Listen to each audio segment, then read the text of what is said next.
Permeatura, a story of second-rate alchemy, professional cowardice, and the occasional knife, by Samekh, Meryuiet. Chapter 1. You'll be given a merm stitch today, the notary mouthed across the bars.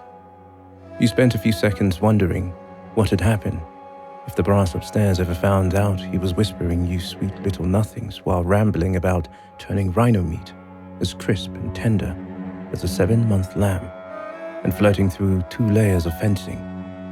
Would they promote him for initiative or just toss him into the next match, belly up, and howling as you split and skewered him neatly from gut to groin and watched the steam curl off his stomach lining?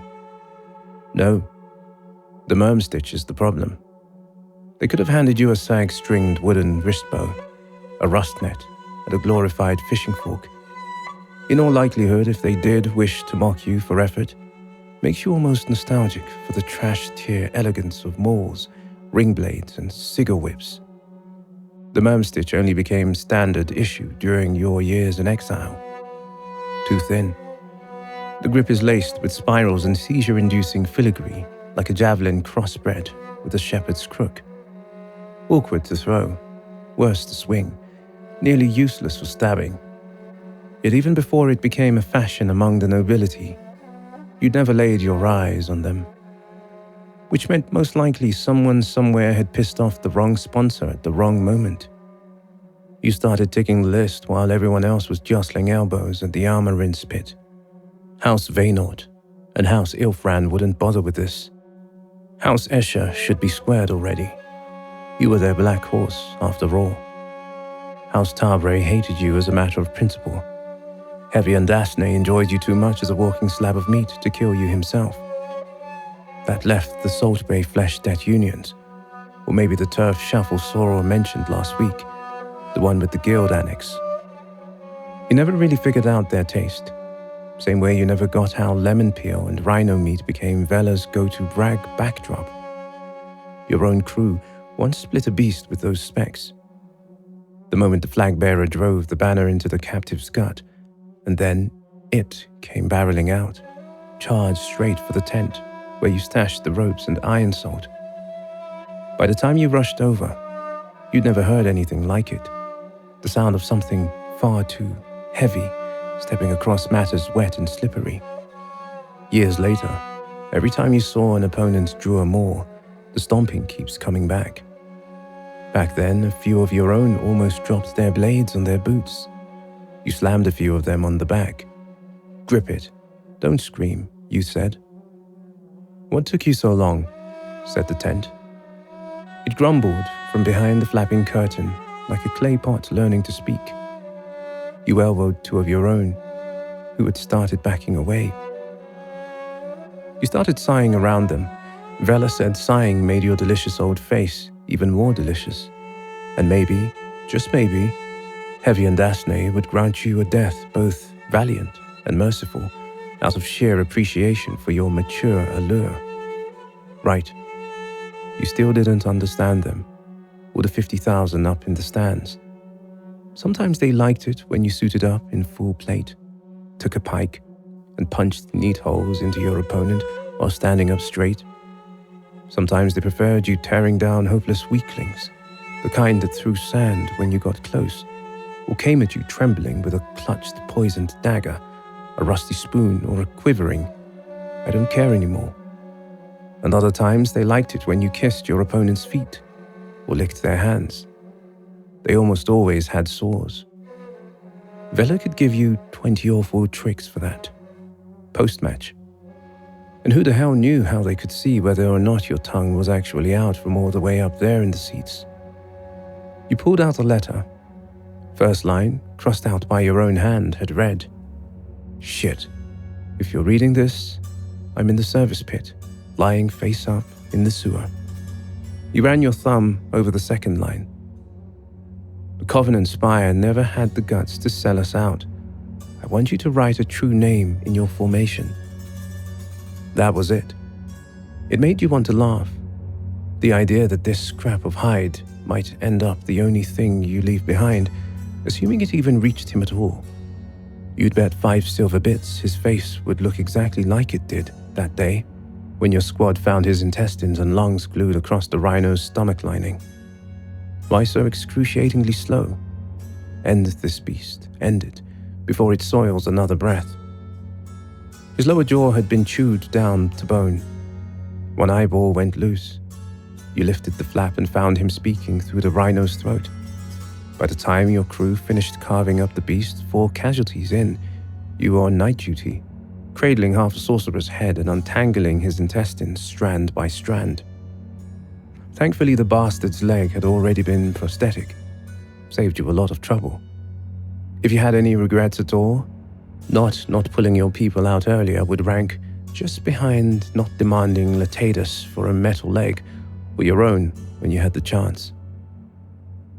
The antechamber sat just inside the wheeled lift, barred by 3 sliding locks. Outside, sand, sunlight, and spectators. The tiny corridor dwellers who should have been scuttling the ringwalk were instead stealing glances your way today. Lucky them. Inside, people rubbing grease and char over their faces and chests. You stood on tiptoe and squinted, peering through the far end of a vent occasionally used for target practice. No sight of your opponent yet. Sorrel was at his usual spot, distributing salt bread. When was the last time you'd gone easy on someone? Did you just boot one of the gangs off the roster by accident? As the Eschers would say, burning the bridge from both ends. Though you're fairly certain that when he burns bridges, he starts the fire from the pilings underneath. Traders in Untamina were somehow even more unreasonable than your old sorcerer partner. He said 3 houses had extended olive branches to the proxy's private translator that night, and according to the Escher, Sorrel had, in an act of stupidity beyond reason so staggering it almost looped back into courage, asked, "Wasn't Glaspie frozen by the Transcription Bureau a few years ago?" I thought no primary parties were left alive in that quadrant. You agreed? Mostly because when Sorrel told you, "Heard something odd yesterday? Up to you if you want to know." That shin guard you dumped at the off-duty intake, the one with the busted plate, weld seam blown out. Somebody finished it out, oiled it, left the crack as is, stamped it, footsteps of loyalty, and sold it to an East Side guild as an engagement gift. You were absolutely certain it had been him who sent someone to steal it. I honestly wanted someone to clear him out of the distillers that night, Escher said. But the proxy didn't seem to notice. Said, "You like her that much? You really want her? Well then, how about we negotiate? The 3 of you draw lots. Winner gets to take her. And whoever loses, better offer me 2 bottles of Winterbloom malt, yes?" You warned him. Honestly, you weren't even sure why you bothered, considering his eyes were fixed on the salt jar, like calculating which trace minerals wouldn't make it to his tongue. Still, you warned him not to go digging into the translator's origin this time. If even Daphne was buying the story about her being a 10-year indentured buyout, poking further would just make the proxy bare their teeth. When Mermstitch shoved into your hands, you swore into the ringwalk, hoping this wasn't why Escher hadn't shown up today. Sorrel's case had been the only time you'd reluctantly cleaned up one of their scapegoats, and honestly, you weren't in the mood to play meat grinder just yet. Not for 3 silver bits, anyway. 30, maybe, once. Bella would have had a fit. 30? That's giving them a discount. Then suggest 6 hoof tiles split 50-50, as if that slick-fingered little swindler always pinched 2 extra mouthfuls and hid them under his goddamn fingernails. Right. The Mermstitch. Too pristine. You'd never held a weapon this freshly forged. The crowd had gone quiet. Your opponent still hadn't appeared. You scanned for Vela. Was this the moment when you were supposed to shout something? You remembered what he'd said once. Shout something? Darling, you're finally asking. Oof, my precious prodigy. Quick, do you remember me? 50,000 will believe you're speaking to them. That's it. You've already won, my friend. Want to try it now? You turned toward the opposite gate. It stayed shut, tightly. Not a hint of tremor. The Judicars didn't move at all. The spectators, including Soro and the bread, watched you in perfect silence. Just you standing alone on the sand. You exhaled, then drew in a deeper breath. "All right," you muttered. "Let's call this the warm-up. Do you still remember me? Do you still remember me, Latatus?" Warm-up or not, the ones in the front rows were already gasping beneath veiled hats. Some were clicking their tongues. Foul wind swept in from behind your ears. You stepped left to meet it. Your right shoulder split open, clean through the old scar. The merm stitch, broken at the tail, the tip dropped somewhere in the sand. You carved an upward arc from the lower right, felt like slicing through fabric. Something was already there. You saw nothing. You advanced a few steps in long sword stance, the hooked blade of the merm stitch brushing past your ear. "Do you remember me?" you asked again. Wind swept past. You turned half a circle to the left and brought your arm down just in time to catch it. A dull clang rang out. The spiral along the grip of the merm stitch dented under pressure, deepening by the second. You pushed into it, sidestepped and drove the broken tail tip forward in a thrust before pulling back and retreating 3 steps. A few drops of blood hit the sand. Not your blood. 2 faint boot prints surfaced. You gripped the merm stitch with both hands and carved 2 sets of crosses into the air. The blood was red. 2 legs, by the look of it. So, human? They were wasting spell work on something like this now. "Been a while," you said, and your mouth actually curled. Soro's little crescent of spectators all sat up straighter. "Did you see that?" They smiled. "Right there, smiled." He was flapping both arms like a startled gull. 50,000 spectators surged into noise all at once, like a tidal wave hitting stone, or at least what you imagined a tidal wave would sound like. You'd always had objections to sea travel. Either way, they must have, up until a few seconds ago, believed they'd been swindled by a few loudmouths. Not that you had time to wonder whether today's ticket price was 5 times last week's. Your foot slid half a step back as you crouched and launched toward the direction of those boot prints. The merm stitch raised in your right hand. 10 strides in, the prints vanished. You'd already thrown the blade, sliced clean through a whole swath of fabric, drove it into the sand. Still not enough. No blood. You lowered your center of gravity and skidded, and just you crouched. A sharp gust swept past your forehead. You grabbed the merm stitch and struck with its blunt edge toward the wind's path, then pulled back once more. A muffled grunt, figure in short robes, stood a few paces ahead, clutching his left arm, gasping in sharp little pulls. "Huh, ah," as blood streamed down the side of his brow. The crowd dropped their voices. You avoided eye contact, studying the silhouette from the corner of your vision. "You're pretty good at killing. What brings you here?" you asked. He was still panting. "So whose apprentice are you? Your master must be real proud knowing you're out here." You coughed once. "I don't remember pissing off your kind." You sorcerers. So go on, say something. What did I do?" He toppled backward. You didn't want to admit it, but for a split second, you thought about stepping forward, maybe catching him before the back of his head hit the ground. Sorcerers don't take well to blunt trauma up top. And then he vanished. Were you ever trained to deal with sorcerers? Of course not.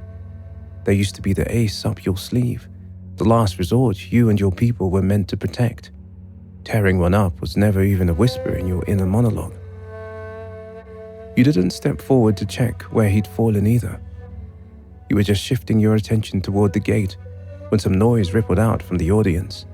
A voice yelled, "Victory!" and a few whistles followed. The hook crews still waited at the perimeter, then the sound inside the arena dropped off completely. You noticed your left hand had twisted outward at an unnatural angle. You forced it back. It was dislocated. One by one, your fingers broke. Your eyes widened when you looked toward the judicars. Blood was running from their nostrils, but they stood ramrod straight. You sighed. Again. How many is that now? Didn't even get to say I'm allergic to sorcery. Any fight that lasts more than 5 minutes counts as an epic duel. But this is Norshemoth, which means you're expected to stretch it out to at least 15, no matter what.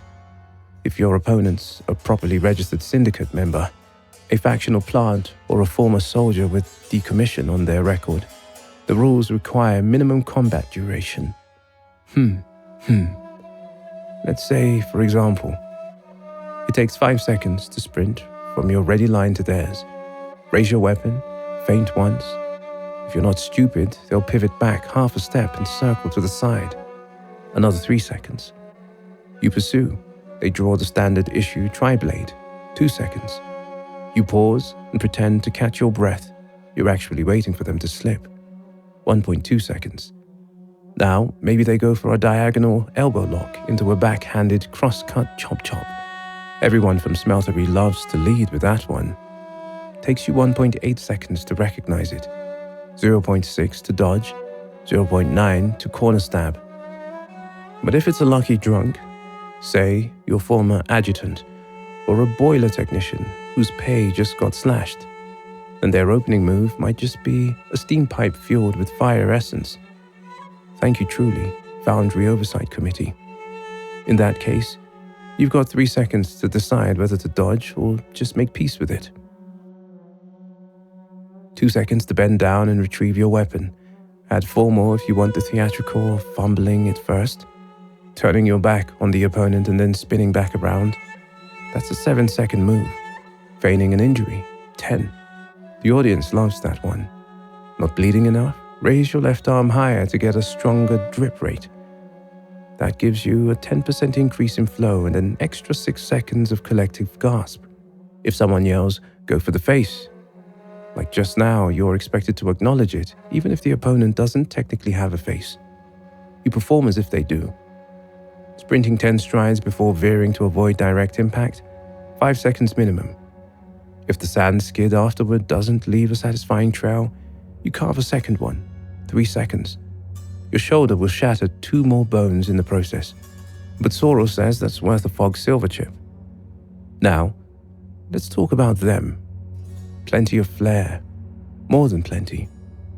Swiping your emblem off mid-parry, hooking your fingers mid-swing, spitting a blood bubble at you for luck, faking collapse, faking regret, faking to look away. All of them require responses. A remorseful bow of the neck, a sidestep brimming with sympathy. That's another 20 seconds gone. Last week, you swung your blade, declaring intent. She blocked, reasonable self-defense. You stepped back half a pace, yield of space. Twisted your foot in the sand, adjusting visual axis. She came in with an elbow to your armor's edge, reclaiming zone control.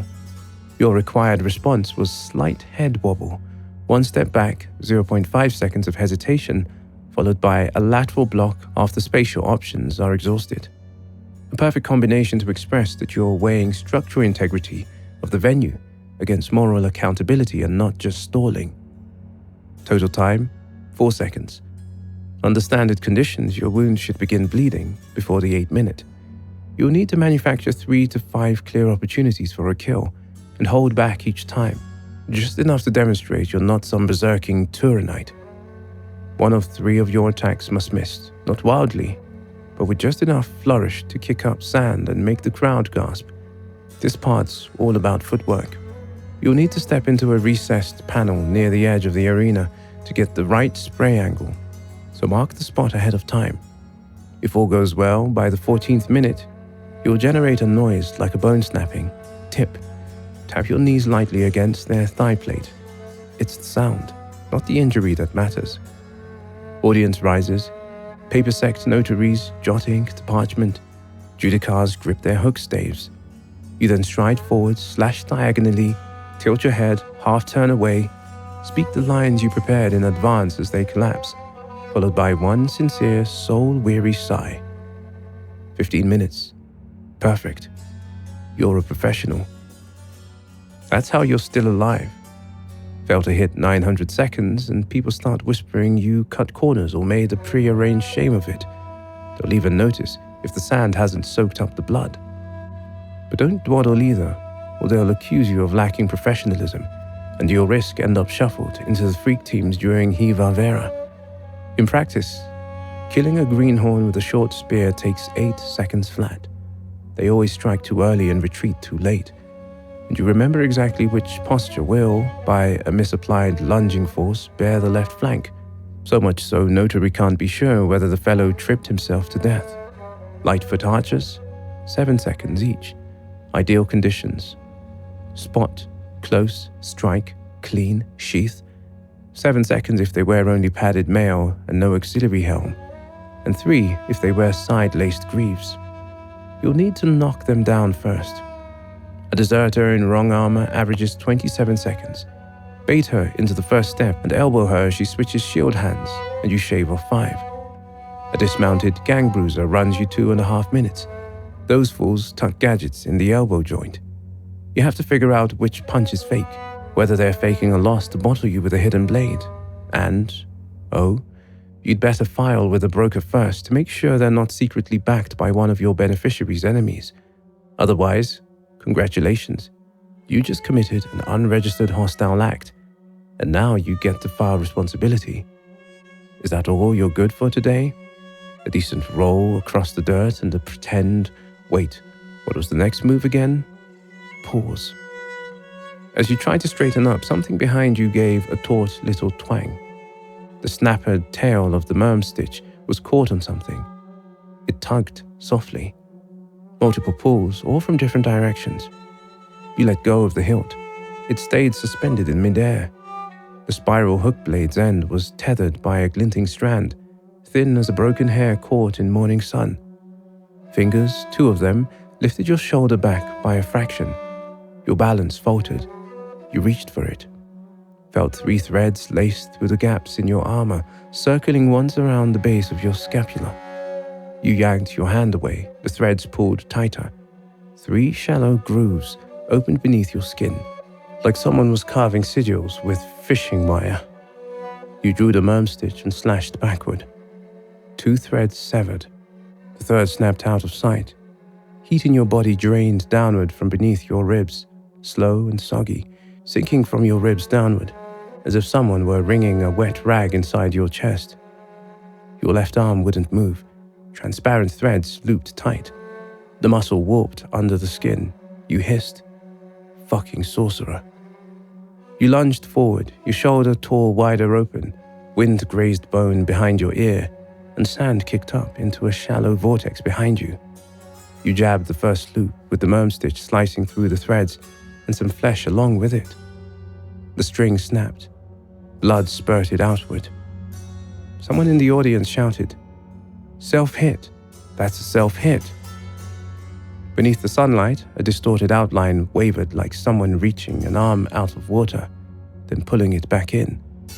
You heard his breathing, faster than before, faster than yours. His footsteps left shallow impressions like water stains. Under your elbow, your skin puckered. The sensation came in pulses like air inflating under the cords of your muscles, knots rising along your sinew, line by line, like air bubbles trapped in an animal hide as it's sliced fresh from fat. Ka-tunk, ka-tunk, ka-tunk. You thought you could handle this sort of noise, even 50,000 people screaming. Sure, so long as you didn't think about the sea. But the sea combined with a sorcerer, that was a problem. You'd always had a problem with that. You'd made it known. You'd filed references, you cited precedents. Barge workers at Septimontium Port had a private code. If anyone boards in white robes, fingers wound in copper, and eyes like they're reading your motherfucker's bones, step off the dock. Do not question, do not engage. You told them there'd been a fool, Kamanche, who smuggled a saucer in a freight crate. Once the ship crossed into the fire-wind stretch, the crate coughed blood and 3 ships became 1 survivor. It took you a full week to convince them from assigning your crew to a sea route. The thing dropped from above. You rolled hard right. A filament snapped past where your shoulder had just been. It left a man-height smear of blood hanging mid-air. The severed end drifted slowly. You threw the mermstitch, charged in. For a moment you saw him clearly, joints grown where none should be, limbs folding on top of another. His head housed a grey, flat mouth from which a dozen filaments stretched outward. You raised your blade and blocked the first coil. The second curled around behind your knee. The third slipped between your broken fingers. Your left hand snapped bone by bone, sharp and neat, like someone cracking open nuts. You dragged a trail across the sand, blood mixed with grit, and slashed upward, carving through 7 threads mid-air. He fell forward in front of you. You lunged, locked your legs around his waist, his hands swung toward your face with filaments unspooling from his fingertips. You ducked, bit down on one of the strands and yanked your head sideways, tore it free.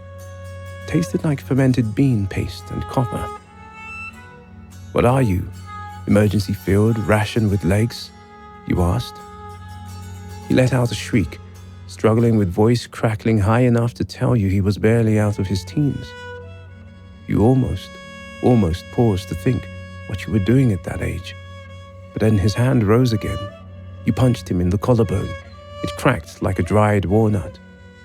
Considering the kinds that go round chanting sorcery is the only truth, you figured whatever number you came up with, you'd have to add a 0 behind it. Something mucus-like was retreating from the corner of his eyes. Loss of control, maybe.